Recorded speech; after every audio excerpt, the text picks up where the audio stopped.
आज का जो टॉपिक है वो है concept and nature of management. ठीक है, आज हम समझेंगे कि मैनेजमेंट है क्या। तो इसमें पहला जो टॉपिक है वो है management as a discipline. Disciplines क्या होते हैं? Free branch of knowledge. जैसे इंजीनियरिंग अपने में एक डिसिप्लिन है, ठीक है, ऐसे ही बीएससी अगर आप करते हो साइंस साइड से तो वो भी अपने में एक डिसिप्लिन है। फाइन आर्ट्स ये भी अपने में एक डिसिप्लिन है। तो इसी तरह मैनेजमेंट को भी डिसिप्लिन की कैटेगरी में रखा गया है। कोई भी डिसिप्लिन कब बनता है? जब हम एक सिस्टमैटिक वे में उसका एक सिलेबस हो, सिस्टमैटिक वे में हम जैसे कि डिसिप्लिन में नॉर्मली 3 इयर्स या 4 इयर्स का कोर्स होता है और एक सिस्टमैटिक वे में उसका पूरा सिलेबस डिज़ाइंड होता है और उसी वे में हम उसको पढ़ते हैं। इसमें हम क्या पढ़ते हैं? कई तरीके की थ्योरीज, प्रिंसिपल्स, प्रैक्टिसेस, ये सारी चीज़ें पढ़ते हैं। तो इसी तरह हम मैनेजमेंट में भी एक सिस्टमैटिक वे में पूरे सिलेबस को हम कंप्लीट करते हैं। तो इसीलिए मैनेजमेंट को भी डिसिप्लिन की कैटेगरी में रखा गया है। तो इस डिसिप्लिन में आ जाता है बीबीए और एमबीए। ठीक है, तो वही इसमें लिखा है first management as a discipline. Every free branch of knowledge is known as discipline, for example fine art, science, law, engineering. In the same way management is also a discipline which studies principle, technique, functions and problems. ठीक है, तो ये सारी चीज़ें हम एक systematic way में क्योंकि पढ़ रहे हैं, एक डिज़ाइंड इसका सिलेबस होता है, इसीलिए मैनेजमेंट को भी एक डिसिप्लिन की कैटेगरी में रखा गया है। नेक्स्ट मोस्ट इंपॉर्टेंट टॉपिक है मैनेजमेंट एज ए साइंस और आर्ट। ये जो क्वेश्चन है कई बार एग्जाम में रिपीटेडली आया है 10 मार्क्स का, तो इसको इंपॉर्टेंट पॉइंट में रखिएगा। मैनेजमेंट एज ए साइंस और आर्ट। मैनेजमेंट जो है वो साइंस की कैटेगरी में आता है या आर्ट्स की कैटेगरी में आता है? साइंस क्या होती है? Systematic body of knowledge. ठीक है, जिसमें हम स्टेप बाय स्टेप हर चीज़ पढ़ते हैं। तो साइंस की कैटेगरी में कौन कौन से सब्जेक्ट आ जाएंगे? Chemistry, physics, mathematics. ठीक है, एक भी एलिमेंट में अगर आपने चेंज किया तो रिजल्ट कुछ और ही आएगा। ठीक है, बोला है कॉन्सेंट्रेटेड H2SO4 की 2 ही ड्रॉप डालनी है तो आप 2 ही ड्रॉप उसमें डालोगे, नहीं तो क्या होगा? रिजल्ट कुछ और आ जाएगा।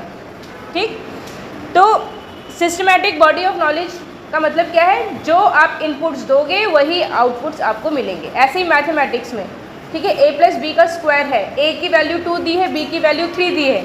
अगर हम a की वैल्यू गलती से 3 कर देंगे तो रिजल्ट गलत आ जाएगा, है ना, अलग रिजल्ट आएगा। तो सिस्टमैटिक बॉडी ऑफ नॉलेज क्या है? जिसके रिजल्ट डिटरमाइंड है, प्री डिटरमाइंड है, और हर बार अगर सेम वैल्यूज़ आप पुट करोगे तो सेम ही आंसर आएगा। ठीक, लेकिन क्या मैनेजमेंट में ऐसा होता है?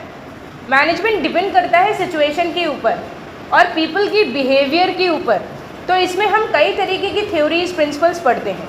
ठीक, तो मैनेजमेंट ऐसा नहीं है कि साइंस की कैटेगरी में नहीं है, साइंस की कैटेगरी में है, बट ये अलग नाम से हम इसको जानते हैं। ठीक है, तो साइंस की कैटेगरी में 2 कैटेगरीज आ जाती हैं। इस एक को हम बोलते हैं एग्जैक्ट साइंस और दूसरे को बोलते हैं इनएग्जैक्ट साइंस। ठीक है, तो एग्जैक्ट साइंस की कैटेगरी में क्या क्या आ जाएंगे? Physics, chemistry, mathematics. Inexact science की कैटेगरी में क्या आ जाएंगे?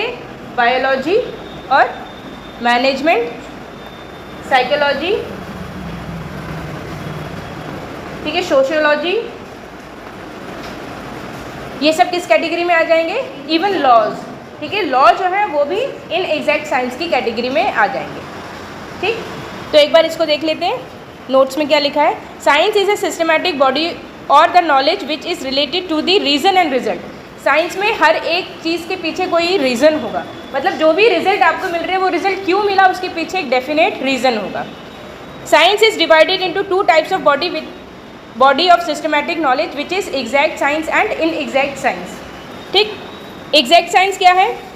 Exact or natural science includes subjects like physics, chemistry, mathematics and deals with physical material or non-human entities where predictions are possible after proper testing in labs and field. Management can be categorized in science but not exact science. ठीक है, तो exact science क्या है? Physics, chemistry, mathematics जिसमें exact values आती हैं। ठीक है, जो result है उसके पीछे कोई ना कोई reason है। ठीक, inexact science क्या है? ये डील करता है ह्यूमन बिहेवियर से। एग्जैक्ट साइंस ह्यूमन बिहेवियर या ह्यूमन से डील नहीं करता। ठीक है, लेकिन इन एग्जैक्ट साइंस ह्यूमन और ह्यूमन बिहेवियर से डील करते हैं। It is that systematic knowledge where results are based on and adjusted to specific situation. Management can be put in the category of inexact science because It deals with man and multiple factors affecting the man which reacts differently in different situation. ठीक है, तो इनएग्जैक्ट science क्या है? Human behaviour से related science है, जिसमें हम कई सारी थ्योरीज, प्रैक्टिसेस, प्रिंसिपल्स को अलग अलग सिचुएशन के ऊपर अप्लाई करते हैं, ठीक है, और रिजल्ट्स को पहचानने की कोशिश करते हैं. The principles and theories of management are driven by situation as their application may not bring same result in all the situation. जितने भी मैनेजमेंट की प्रिंसिपल्स आप पढ़ोगे, आप मैनेजमेंट में कई सारे प्रिंसिपल्स, थ्योरीज पढ़ोगे, जैसे लीडरशिप के प्रिंसिपल्स और थ्योरीज कई सारी हैं, वो सारे पढ़ोगे, ठीक है. ऐसे एडमिनिस्ट्रेटिव मैनेजमेंट के कई सारे प्रिंसिपल हैं, साइंटिफिक मैनेजमेंट के कई सारे प्रिंसिपल हैं. तो इस तरह आप कई सारे प्रिंसिपल्स पढ़ोगे. जैसे पर्सनैलिटी को जज करने के पीछे भी कई सारे प्रिंसिपल्स और थ्योरीज हैं, ठीक. तो आप ये सारी नॉलेज क्यों ले रहे हो? ताकि आप ह्यूमन को पहचान सको और ये अंदाज़ा लगा सको कि किस सिचुएशन पे ह्यूमन का क्या रिएक्शन आ सकता है. तो उसके लिए आप पहले से ही प्रिपेयर हो जाओ, क्योंकि मैनेजर अल्टीमेटली किससे डील करता है ऑर्गेनाइजेशन में? ह्यूमन से डील करता है. और ह्यूमन का बिहेवियर टोटली अनप्रिडिक्टेबल होता है. हम उसको पहले से डिटरमाइन नहीं कर सकते कि कैसे सिचुएशन में किसका क्या रिएक्शन आएगा. इसीलिए मैनेजर को कई तरीके की प्रिंसिपल्स, थ्योरीज, प्रैक्टिसेस पढ़नी पड़ती हैं, ठीक. Therefore, management as a science belong to the class of social science like sociology, political science, psychology, etc., which also refers to behavior or exact science. inexact science. ठीक है, तो inexact science को हम behavioral science भी बोलते हैं. Next इसमें question आता है management as an art. Art का मतलब क्या है?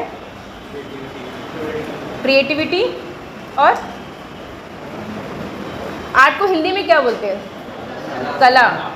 क्या हर कोई ड्राइंग कर सकता है? या हर कोई डांस कर सकता है ना? क्यों? क्योंकि सबकी अपनी कला है, ठीक. इसी तरह हर कोई मैनेजमेंट के हर प्रिंसिपल को सही सिचुएशन पे सही प्रिंसिपल को अप्लाई भी नहीं कर सकता. ये भी एक कला है. पढ़ते सब है ना, डांस देखते सब है, लेकिन कर नहीं पाता हर कोई, ठीक. ये कैसे आएगा? प्रैक्टिस से आएगा, है ना. तो ऐसे ही जो मैनेजमेंट है वो भी प्रैक्टिस से आएगी, ऐसे नहीं आएगी. आर्ट जो लोग कलाकारी करते हैं, जैसे मूर्ति बनाते हैं, एक दिन की प्रैक्टिस थोड़ी ना है, पूरी ज़िंदगी निकल जाती है तब जाके वो एक अच्छी मूर्ति बना पाते हैं. तो ये क्या है? कला है. तो उसी तरह जो मैनेजमेंट है वो भी एक कला है, ठीक है. तो जितनी भी टेक्निक्स, प्रिंसिपल्स, थ्योरीज हम पढ़ रहे हैं, सही सिचुएशन पे अगर आप उसको अप्लाई नहीं कर पाते तो आप गुड मैनेजर नहीं बन पाएंगे. और वही सिचुएशन को एनालाइज करके करेक्ट थ्योरी को आप वहाँ अप्लाई कर पाते हैं तो आप एक अच्छे मैनेजर बन जाएंगे, ठीक.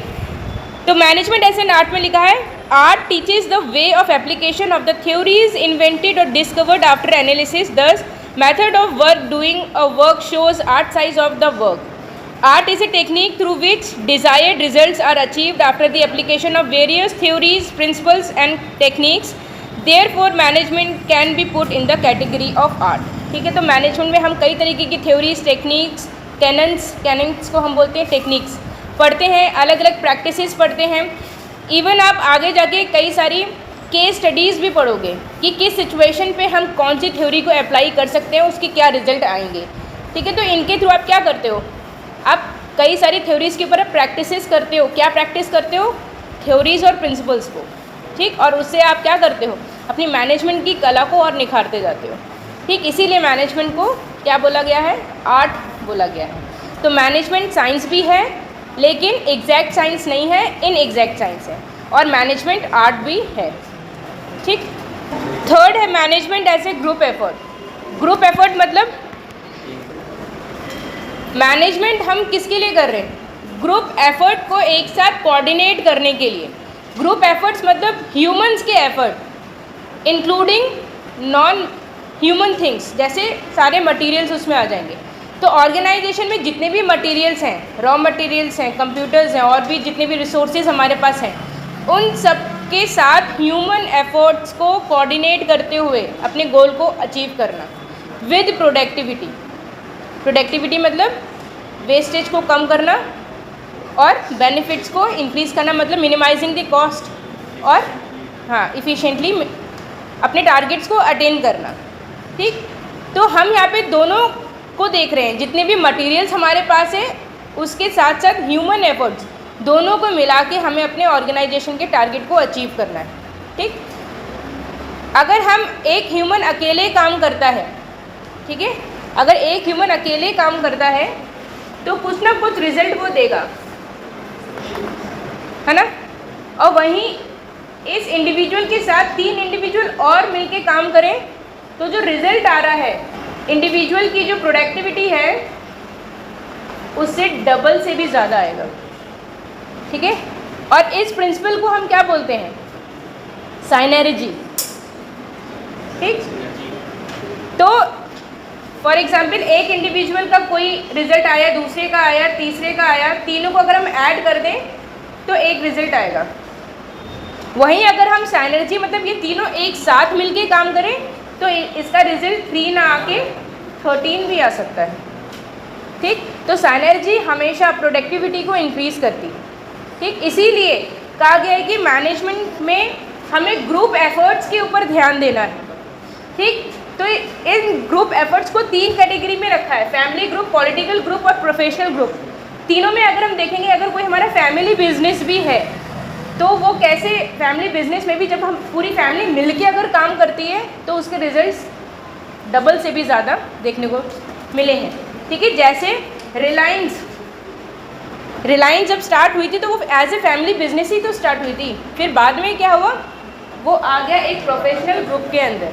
ठीक, प्रोफेशनल ग्रुप्स जैसे टाटा मोटर्स, ठीक है, ये कोई फैमिली बिजनेस तो था नहीं, यहाँ पे क्या किया, n नंबर ऑफ इंडिविजुअल्स एक साथ मिले, ग्रुप एफर्ट्स के साथ अपने टारगेट्स को इन्होंने अचीव किया। ठीक है, अगर हम पॉलिटिकल ग्रुप्स की अगर अब बात करें, पॉलिटिकल ग्रुप जैसे बीजेपी, ठीक, जैसे कांग्रेस, ठीक है, आम आदमी पार्टी, ऐसे ही थोड़ी ना दिल्ली में आके बैठ गई आम आदमी पार्टी, ग्रुप एफर्ट्स था उसमें भी। ठीक, बीजेपी ग्रुप एफर्ट्स है, कांग्रेस आज भी है, क्यों है? ग्रुप एफर्ट्स की वजह से। ठीक, तो कोई भी, चाहे आप बिजनेस की बात करो चाहे तो देखो, ग्रुप एफर्ट्स का मतलब ये नहीं कि हमेशा सक्सेस ही मिलेगा, फेलियर भी मिल सकते हैं ना। तो फेलियर कब मिलेंगे? जब कोऑर्डिनेशन नहीं है बीच में, है ना, एक पार्टी को छोड़ के दूसरी पार्टी में चले जा रहे हैं तो क्या हुआ, अच्छे लोग अगर उस ग्रुप से हट गए तो कोई मतलब ही नहीं है। ठीक है, और एक पार्टी को छोड़ के जा तो किसी दूसरे ग्रुप में रहे हैं ना, तो वहाँ पे भी तो ग्रुप एफर्ट्स ही दिखा रहे हैं। तो अगर हम टर्म मैनेजमेंट का यूज़ करते हैं, मैनेजमेंट का मतलब ही है ग्रुप एफर्ट्स, चाहे वो फैमिली ग्रुप एफर्ट्स हो, चाहे वो पॉलिटिकल ग्रुप एफर्ट्स हो और चाहे वो प्रोफेशनल ग्रुप एफर्ट्स हो, हर जगह क्या चाहिए? मैनेजमेंट चाहिए। अगर आप मैनेज नहीं कर पा रहे हो इंडिविजुअल एफर्ट्स को तो आप अपने टारगेट्स को अटेन नहीं कर पाएंगे। ठीक, for the success of business it is necessary that all the human and physical resources are coordinated to achieve the maximum level of productivity. It is well known truth that combined productivity of various resources will always be higher than the total productivity of the resources. It is classified in 3 categories. First family group, second political group and third professional group. ठीक है, तो किसी भी business के success के लिए human और physical resources को कोऑर्डिनेट करना बहुत ज़्यादा ज़रूरी है, तभी हम मैक्सिमम लेवल ऑफ प्रोडक्टिविटी को अटेन कर सकते हैं। और प्रोडक्टिविटी को अटेन करने के लिए ग्रुप एफर्ट ज़रूरी होते हैं ताकि हम वहाँ पे सिनर्जी को जनरेट कर पाएँ।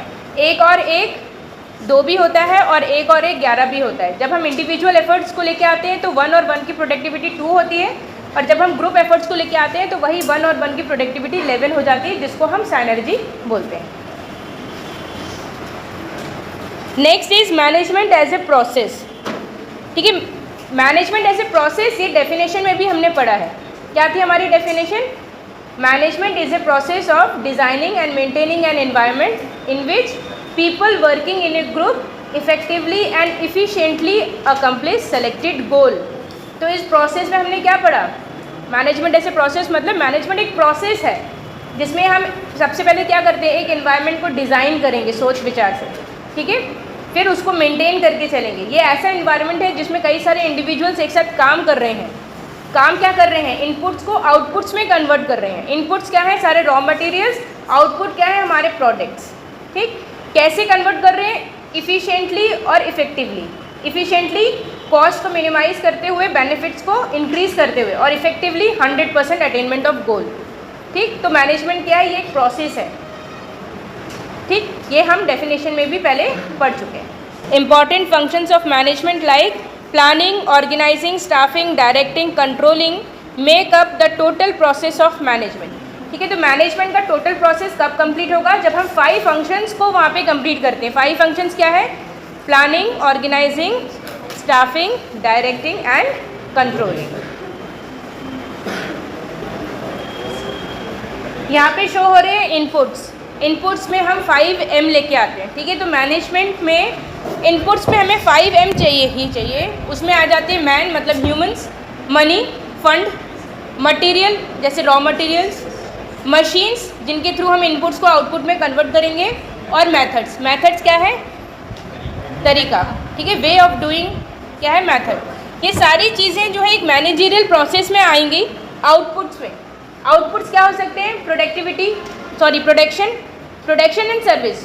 प्रोडक्शन क्या है? प्रोडक्ट्स। या तो हम मार्केट में प्रोडक्ट्स को सेल आउट करते हैं, या तो हम सर्विसेज प्रोवाइड करते हैं।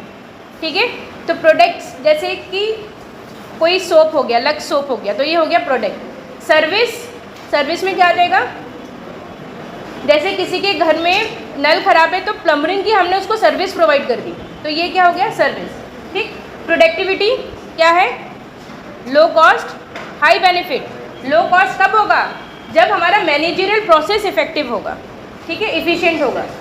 सेटिस्फैक्शन ह्यूमन मतलब एक इंडिविजुअल के पर्सपेक्टिव में भी उस एम्प्लॉय को सेटिस्फैक्शन मिलना चाहिए, ऑर्गेनाइजेशन भी सेटिस्फाइड हो, दोनों में सेटिस्फैक्शन होना चाहिए। इसी के साथ साथ जो प्रोडक्ट एंड सर्विसेज हम प्रोवाइड कर रहे हैं कस्टमर्स को, वो भी उस प्रोडक्ट से सेटिस्फाइड हो। तो ऑल राउंड सेटिस्फैक्शन की यहाँ पे हम बात कर रहे हैं। नेक्स्ट है इंफॉर्मेशन। इंफॉर्मेशन क्या है?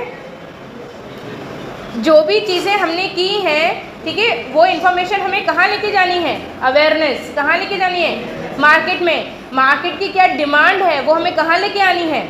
ऑर्गेनाइजेशन के अंदर। ठीक है, ऐसे ही स्टेबिलिटी ऑफ बिजनेस या stability of employ, stability of tenure, ये सारी चीज़ें। प्रॉफिट किसका होगा? ऑर्गेनाइजेशन का। तो ऑर्गेनाइजेशन में अगर अच्छे प्रॉफिट्स नहीं आ रहे हैं, लॉस, तो क्या होगा? लॉस में अगर ऑर्गेनाइजेशन जा रही है तो ऐसे प्रोसेस का कोई मतलब नहीं, मतलब हमारा मैनेजमेंट खराब था। प्रॉफिट आ रहा है, इसका मतलब हमारा मैनेजमेंट इफेक्टिव था। And last is goodwill. Goodwill is image of an organisation. अगर हम डिफेक्ट फ्री प्रोडक्ट्स बना रहे हैं तो इमेज हमारी ऑर्गेनाइजेशन की अच्छी होगी, गुडविल इंक्रीज होगी। ठीक, ऐसे ही इनपुट्स में हम 5 चीज़ों का एप्लीकेशन कर रहे हैं मैनेजमेंट की, 5 फंक्शंस की। क्या है? प्लानिंग। इन सारी चीज़ों को पहले हमें एक लेआउट बनाना है, प्लान आउट करना है, फोरकास्टिंग करनी है, देन ऑर्गेनाइज करना है। ठीक है, ये सारी चीज़ें हम पढ़ चुके हैं। Then staffing, directing and controlling. ठीक है, अगर ये सारी चीज़ें इफेक्टिवली हम कर ले तो अल्टीमेटली हमारे ऑर्गेनाइजेशन को क्या मिलता है? More money. ठीक है, और इसी के साथ अगर हम अपने ऑर्गेनाइजेशन में ज़्यादा पैसा लगाते हैं तो ज़्यादा पैसा मिलेगा भी। इसी तरह मोर मटेरियल, जितना ज़्यादा मटेरियल उतने ज़्यादा प्रोडक्शन, उतना ज़्यादा, ठीक है, प्रॉफिट। मोर लेबर, ज़्यादा काम है तो ऑर्गेनाइजेशन में हमें मोर ह्यूमंस को भी लेके आना पड़ेगा। ठीक है, हाई टेक मेथड्स, अच्छे से अच्छे मेथड्स का हमें यूज़ करना है। अपग्रेडेड मशीन्स, जो हमारी मशीन्स है ऐसी ना हो कि उसमें कुछ खराबी है लेकिन तो भी हम उसमें काम करते जा रहे हैं, तो हमारा वहाँ पे प्रोडक्टिविटी कम हो जाएगी। हमें अपनी मशीन्स को भी हमेशा अपग्रेडेड रखना है। ठीक है, तो ये पूरा प्रोसेस है मैनेजमेंट का। ठीक है, अगर हम टेक्निकल वे की बात करते हैं तो उसमें भी इनपुट्स को हम आउटपुट्स में कैसे कन्वर्ट करेंगे, उसमें किन किन चीज़ों का एप्लीकेशन है, उसके एफर्ट्स, जो अल्टीमेटली जो रिजल्ट्स हैं वो क्या हो सकते हैं, तो वो ये एक पूरा मैनेजरियल प्रोसेस है। चलो, 5th is management as a profession. Profession क्या है?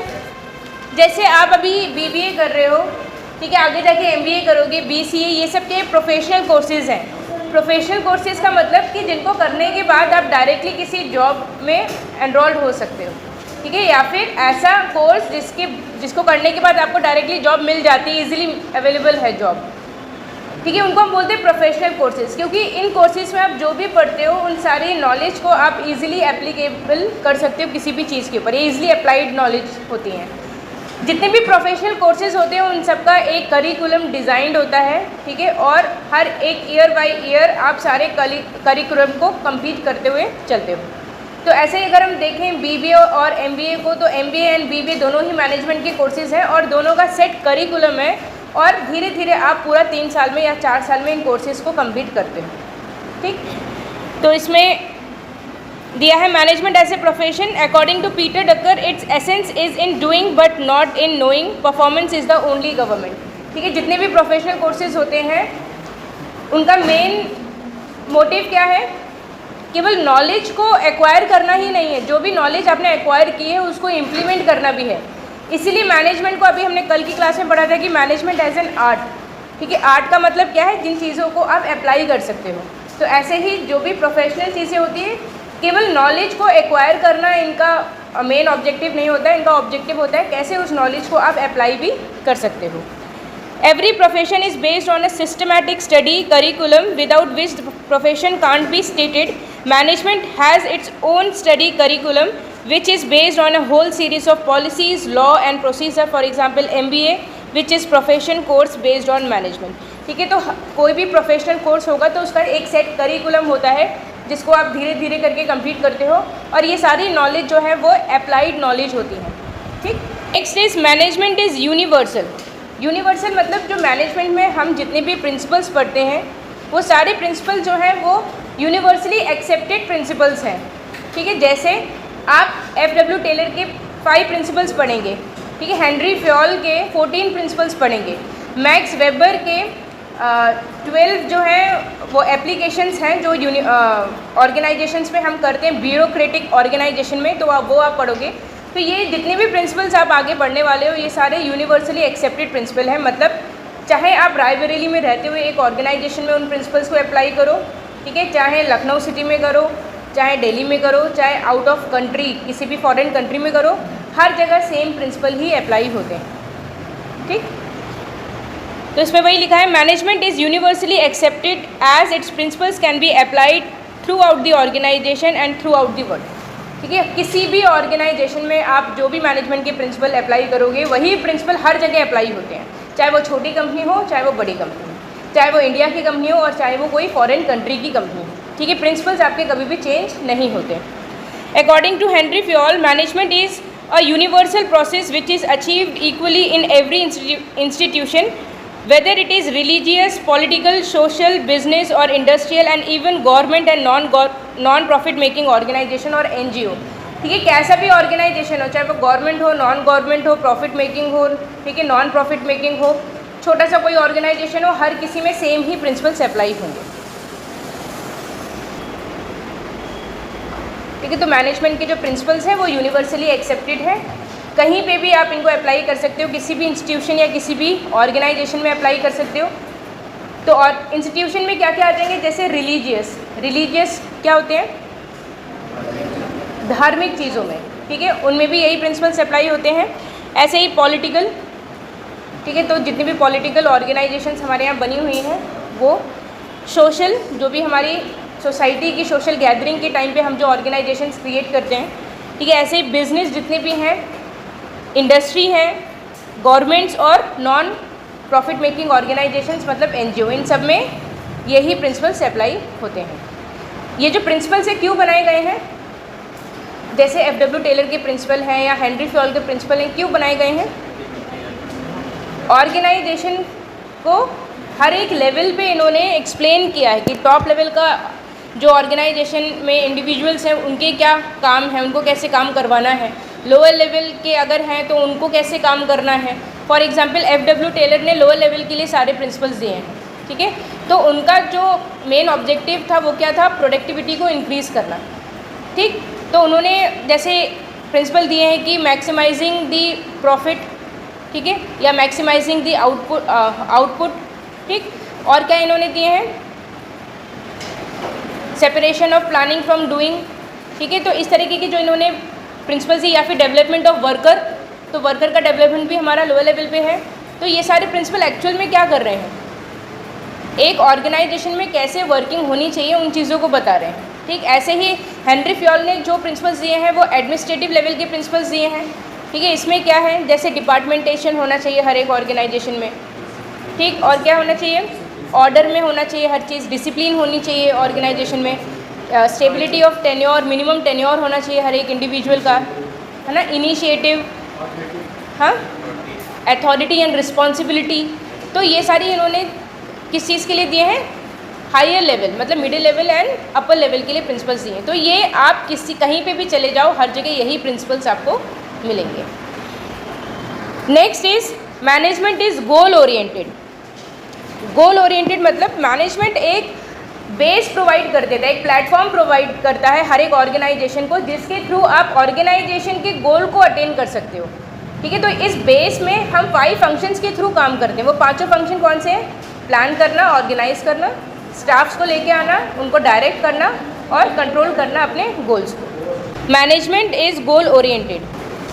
Management is applied in the organisation owing to some purpose. ठीक है, तो मैनेजमेंट को अप्लाई करने का मेन एम क्या होता है, जो भी ऑर्गेनाइजेशन का पर्पस है उस पर्पस को अचीव करना, और उस पर्पस को हम मैनेजमेंट के 5 फंक्शंस के थ्रू अचीव कर सकते हैं। वो 5 फंक्शंस हैं, planning, organising, staffing, directing and controlling. तो next is to get the things done. Management is the art of getting things done through the people and with the people working in an organization. This is done by mutual cooperation and coordination of available workforce. ठीक है, management का मतलब क्या है, कैसे भी organisation के work को अचीव करना। ठीक है, और या तो एक मैनेजर उन वर्क को खुद अचीव करेगा या तो दूसरों से काम करवाएगा। मैनेजर क्या करते हैं, अपने टास्क को दूसरों से कंप्लीट करवाते हैं। ठीक है, तो वो इंडिविजुअल को इन्फ्लुएंस करते हैं। ठीक, तो मैनेजमेंट का मतलब ही क्या है, दूसरों से काम करवाना, और अगर ज़रूरत पड़े तो खुद भी साथ में मिलके उस गोल को अचीव करवाना। ठीक, और ये हम कैसे कर सकते हैं, आपस में म्यूचुअली, जब तक हम आपस में एक दूसरे को कोऑपरेट नहीं करेंगे, क्योंकि प्लान कोई कर रहा है, ठीक है, इम्प्लीमेंट कोई कर रहा है, अचीव कोई और कर रहा है। तो जब तक हमारे बीच में म्यूचुअल कोऑपरेशन नहीं है और एक कोऑर्डिनेशन नहीं है आपस में, तब तक हम मैनेजमेंट के गोल को कभी भी अचीव नहीं कर सकते। Next is management is an economic organ. Management has contributed to the development of individual as well as the society. It has provided a number of articles and methods through industrial upliftment in the country. Full use of available resource uplift the economic value, generation of capital and money. ठीक है, अगर हम देखें तो management actual में एक economic organ है। Economic organ मतलब मैनेजमेंट की वजह से हम पैसे को जनरेट कर रहे हैं। अगर हम एक ऑर्गेनाइजेशन को क्रिएट कर रहे हैं तो उससे कितने लोगों का बेनिफिट है, सबसे पहला बेनिफिट किसका है, ऑर्गेनाइजेशन के ओनर का है ना, इतना प्रॉफिट कमाएगा। दूसरा बेनिफिट किसका है, उसके एम्प्लॉयज़ का है। अगर ऑर्गेनाइजेशन ना होती तो जो इनकम वो वहाँ से कमा रहे हैं वो कहाँ से लेके आते हैं। फिर किसका बेनिफिट आता है, हमारे नेशन का बेनिफिट है, डेवलपमेंट हो रहा है।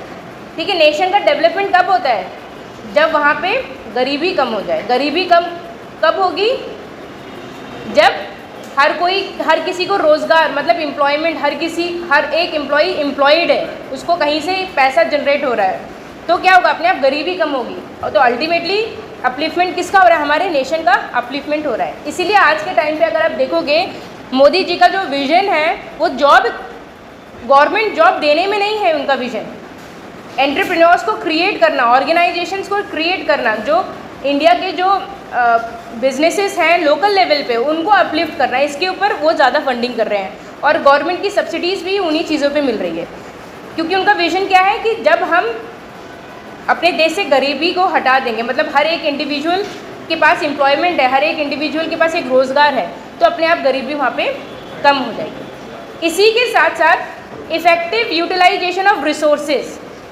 क्योंकि रिसोर्सेज क्या है, कुछ रिसोर्सेज हैं जिनको हम जल्दी जल्दी जनरेट कर सकते हैं, जिनको हम रिन्यूएबल रिसोर्सेज बोलते हैं। कुछ रिसोर्सेज ऐसे हैं जिनको हम जल्दी दोबारा से लेके नहीं आ सकते, जिनको हम नॉन रिन्यूएबल बोलते हैं। तो हमें क्या करना है, रिसोर्सेज के वेस्टेज को भी मिनिमाइज़ करना है, तभी हमारा ऑर्गेनाइजेशन के साथ साथ हमारी जो कंट्री है वो अपलिफ्ट होगी। तो अल्टीमेटली मैनेजमेंट इन सब चीज़ों को मैनेज करने में हमें हेल्प कर रहा है। ठीक, तो मैनेजमेंट के थ्रू हम क्या कर रहे हैं, केवल एक अपने ऑर्गेनाइजेशन के गोल को ही नहीं हम अचीव कर रहे हैं, हम अपने नेशन को भी अपलिफ्ट करते हैं। ठीक, concept and nature of management में जो लास्ट टॉपिक है 10 पॉइंट, वो है management is an intangible skill. Intangible skills जिसको हम छू नहीं सकते, केवल महसूस कर सकते हैं। ठीक है, तो मैनेजमेंट को हम छू नहीं सकते, देख नहीं सकते, लेकिन महसूस कर सकते हैं। कैसे महसूस कर सकते हैं? परफॉर्मेंस से या रिजल्ट से। ठीक, तो जैसा भी रिजल्ट हमें मिला है, अगर हमने अपने गोल को अचीव किया है, इसके मतलब अच्छा मैनेजमेंट था। गोल को हम अचीव नहीं कर पाए, इसका मतलब बैड मैनेजमेंट वहाँ पे था। ठीक, तो मैनेजमेंट क्या है? इंटेंजिबल है, जिसको हम देख नहीं सकते, छू नहीं सकते, बट हम मैनेजमेंट को अपने ऑर्गेनाइजेशन में महसूस कर सकते हैं। Management is such type of skill which can neither be touched nor be seen by the eyes, we can only feel it, but it can be tested by results of work done. ठीक है, तो management एक ऐसी skill है जिसको हम देख नहीं सकते, छू नहीं सकते, बट इसको महसूस कर सकते हैं, और जो भी रिज़ल्ट हमारे ऑर्गेनाइजेशन में आ रहे हैं उससे हम पता कर सकते हैं कि हमारे ऑर्गेनाइजेशन का मैनेजमेंट अच्छा है या ख़राब है। अच्छे रिज़ल्ट मतलब अच्छा मैनेजमेंट, ख़राब रिज़ल्ट मतलब ख़राब मैनेजमेंट। ठीक है, आज की क्लास के लिए इतना ही। कल की क्लास में हम पढ़ेंगे levels of management and skills of management.